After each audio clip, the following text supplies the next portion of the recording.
Bom dia, segundo ano. Gente, a parte melhor da vida é ser professor, sabiam? Gente, ainda por cima quando o professor consegue falar com os alunos assim, sabe? Imaginando todo mundo na minha cabeça falando comigo.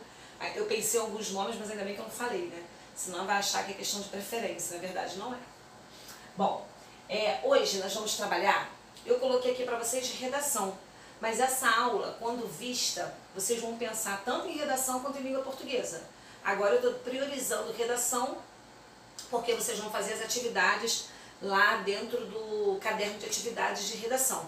Mas nós temos os mesmos gêneros, a mesma temática em língua portuguesa. Nossos dois gêneros, sinopse e resenha. Eu confesso para vocês que é algo que me anima mais ainda a falar. Porque quando nós pensamos em sinopse, eu coloquei para vocês alguns pontos que são muito legais. Gente, aproveitem isso, lembra que é o sumo, né? O sumo do suco da laranja, então anotem, entendam, questionem isso na sala virtual, tá? Vamos lá. Gente, é um resumo da obra. Quando eu penso numa sinopse, é simplesmente um resumo. E como tem que ser esse resumo, segundo ano? A apresentação concisa da obra. Gente, o que é concisão? É o contrário de prolixo. Nada de querer escrever muito, preocupar ali, encher aquela famosa encheção de linguiça, não. Concisão é você apresentar aquilo que é principal. Eu fiz aqui uma exposição concisa, porque se eu coloco muitos detalhes, primeiro que eu nem teria o espaço e nem tempo para isso, tá? Como que você vai trabalhar essa concisão? Apresenta o fato mais marcante da obra. Essa obra pode ser filme, pode ser livro. Apresentem um fato mais marcante. Personagens principais. Lembram das células dramáticas? Isso aí. Os principais, os protagonistas. Ok? Caráter expositivo. Não pode querer opinar. Aqui vocês simplesmente vão... Aquilo que você lê é o que você vai expor. Você não tem que... entende-se, percebe-se, nada disso. Nada de opinar. Só expor, tá? Interrogação retórica. A interrogação retórica eu coloquei porque é um recurso que geralmente quem escreve a sinopse, né? Se eu começasse a falar, por exemplo, de um filme e eu dizia assim, nossa, o que você acha? Bom, né? Nossa, aquele momento me deixou assim tão curiosa, alegre. Na sinopse, quando você tem a intenção de assistir a um filme ou ler um livro, você lê aquela sinopse, já, pelo menos comigo acontece muito isso. É naquele momento que eu defino, vou assistir ao filme, vou ler o livro ou não. Então a sinopse é bem legal. Mas essa sinopse, nós vimos lá que o caráter é expositivo. Então, com isso, limita o autor da sinopse. Outra boa, muito bom, muito bom. Eu acabei lembrando de uma coisa. A sinopse não tem assinatura, tá? Não tem assinatura. Então acaba limitando, né? O carinha lá que montou a sinopse, ele não opina. Ele simplesmente coloca aquilo que ele leu lá, passou. Agora olha isso, gente. Resenha. Essa resenha, vocês vão ver, que eu vou até acrescentar logo para adiantar, resenha crítica, tá? Resenha crítica. Gente, eu vou fazer a avaliação de uma obra. Vou falar para vocês, se eu estivesse em sala, eu precisava pelo menos de uns 70 minutos para falar. Mas eu não vou me empolgar, eu não vou falar da obra, tá? Então vocês vão fazer uma avaliação da obra, vocês vão fazer uma reflexão crítica dessa obra, vão oferecer as informações ao leitor e as opiniões, a sua opinião.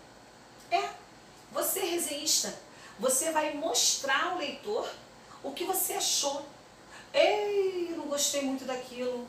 Ai, nossa, aquela parte, fiquei tão revoltada, uma desigualdade social. Não tem problema, diga. Você pode fazer isso. Você é resenhista, você pode fazer isso. Por que você vai fazer isso? Não é para desestimular. Porque quando você escreve uma resenha, o leitor, o interlocutor da sua resenha, ele simplesmente busca lá na sua resenha o que você achou. Tem isso positivo, tem isso negativo. Quem vai avaliar se ele vai querer ler ou não é ele. Você não vai querer escrever só coisas positivas se você encontrou alguma coisa negativa para poupar o leitor. Você tem essa liberdade de apresentar a sua opinião, apresentar seu ponto de vista. Por isso que a resenha é uma resenha crítica. Entenderam? Bom, aqui eu coloquei essas reticências porque eu ia simplesmente falar, né? Opiniões. Por que você apresenta ao leitor, apresenta informações ao leitor e opiniões? Porque a partir dali o leitor define se ele vai querer conhecer a obra, se ele vai querer ler o livro, assistir ao filme, enfim, é ele quem vai decidir, tá? A partir daquilo que você colocar. Veículos, onde nós encontramos jornais, revistas, sites também nós temos hoje, são diversos, né? Aqui eu não vou nem colocar ponto final não, tá? Vamos lá. Gente, olha que legal. Lembra quando eu falei, caramba, esqueci uma coisa, deixa eu colocar. Enquanto o carinha que fez lá a sinopse não assina, nós temos a assinatura do resenhista. O resenhista ele vai dizer quem vai anotar lá que foi ele quem criou o texto, foi ele quem redigiu o texto, tá? E como é essa resenha? Olha isso. Estrutura. Vê se isso lembra alguma coisa para vocês. Introdução, desenvolvimento e conclusão. É a mesma estrutura do texto dissertativo, argumentativo, tripartite. Só que, quando vocês apresentam uma resenha, aqui na sinopse nós vimos lá que as informações são informações concisas. Na resenha, cuidado, porque vocês vão apresentar... Gente, na boa, olha aqui, ó, o livro, quando fala da resenha, o aluno se empolga lá e vai lá e fala o final. Aí não pode, gente, aí não tem como, tá? Então, quando fala da resenha, aqui, olha o que traz, ó, na parte da introdução. Identificação e contextualização do produto, esse produto é o quê? A obra, o filme, você vai dizer o título, vai dizer o ano que foi publicado, qual é o gênero, são essas coisas, a introdução, a apresentação, tá? Se for um livro, qual o autor, se for um filme, qual o diretor. Então, todas as informações que você entender, resenhista, que você, resenhista, entender necessário para apresentar aquela obra. Na análise, essa descrição, sabe o que entra na análise, aqui no desenvolvimento? Eu vou dizer para vocês, a sinopse. A sinopse, né, aquele pedacinho, aquele parágrafozinho, apresentando lá o fato mais marcante, os personagens, não é isso? É isso que vocês vão colocar no desenvolvimento, ok? E aqui, a conclusão. Crítica do que é mais significativo no produto analisado, fundamentado em argumentos pertinentes e relevantes. Aí você vai colocar o que você achou. Lembra que a resenha crítica? Você pode apresentar pontos positivos e pontos negativos. Por que eu acabei dando esse clique, né? Eu nem comecei a gravação pensando nesse clique, porque senão o aluno vai achar que a introdução é contar o início da obra, o desenvolvimento é o meio e a conclusão é o final. E na verdade não. A introdução você apresenta a obra com todos os detalhes. O desenvolvimento você faz aquele texto enxutinho e joga lá no desenvolvimento. E a conclusão é o momento que você se posiciona.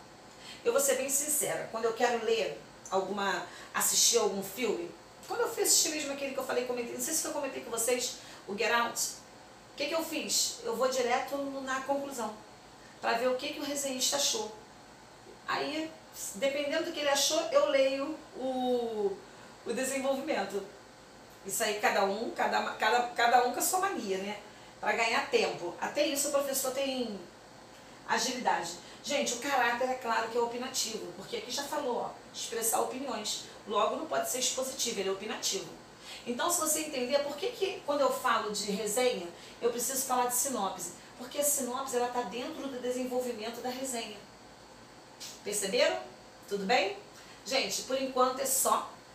Espero que vocês tenham se animado, entendido o que eu passei. O lance legal é que você entenda, porque quando você entende, você não precisa decorar. Sabe? Você não precisa decorar. Eu penso assim, bom, o que é sinopse? O que é resenha? O que acontece? Por que aqui assina e por que aqui não assina? Pô, se eu não opinei, se eu simplesmente fui lá e copiei lá a parte mais importante lá e coloquei o protagonista, não fiz nada, só fui ali, anotei, por que eu vou assinar? Agora eu vou lá e boto, me posiciono diante do tema, apresento pontos positivos, apresento pontos negativos. E se de repente, mas eu posso ler um livro onde só tenha pontos, porque eu só tenho enxergado pontos positivos, Eu até brinco aqui porque eu geralmente filme, quando eu me apaixono, eu não consigo ver nada de negativo. Mas enfim, fiquem à vontade, tragam dúvidas no dia da sala virtual e logo logo nós estaremos juntinhos de novo. Tudo bem? Beijinho pra vocês, cuidem-se, tá, pessoal?